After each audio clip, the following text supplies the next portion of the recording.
আসসালামু আলাইকুম ওয়া রাহমাতুল্লাহি ওয়া বারাকাতুহু। আশা করি সবাই সুস্থ আছেন, ভালো আছেন। সেই কামনায় আজকে আবার আমি আপনাদের সামনে হাজির হলাম।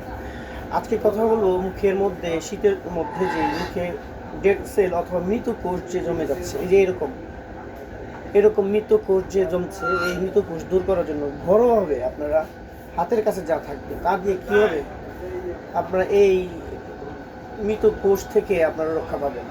আপনারা ঘরের মধ্যে অনেকেরই আলমন্ড অয়েল থাকে, অথবা আপনার হাতের কাছে কোনো দোকান নেই আলমন্ড অয়েল অথবা অলিভ অয়েল, এগুলো আপনার এই কয়েক ফোঁটা নিয়ে মুখে ম্যাসাজ করতে পারেন, আলতোভাবে ম্যাসাজ করতে পারেন।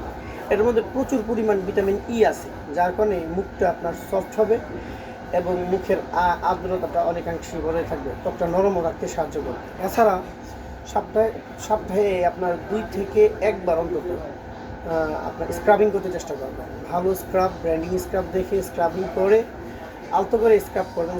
স্ক্রাব অবশ্যই জোরে ঘষবেন না, তাহলে স্পট পড়ে যেতে পারে। তারপরে হালকা সুষম গরম পানি দিয়ে মুখটা ধুয়ে নেবেন।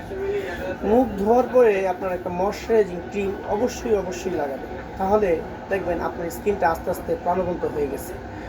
এছাড়াও আরেকটা কাজ করতে পারেন আপনারা, এই 1 চামচ নারকেল তেলের সাথে 2 চামচ গোলাপ জল, মানে গোলাপের পানি মিশিয়ে নিতে পারেন। তাতে করে রাত্রে যদি আপনি মিশিয়ে রাত্রে যদি দেন, সেটা আপনার ক্রিমের কাজ দিবে। ক্রিম আপনার লাগাতে যদি না মন চায়, ওইটা আপনি লাগিয়ে ক্রিমের কাজটা আপনি করে নিতে পারবেন।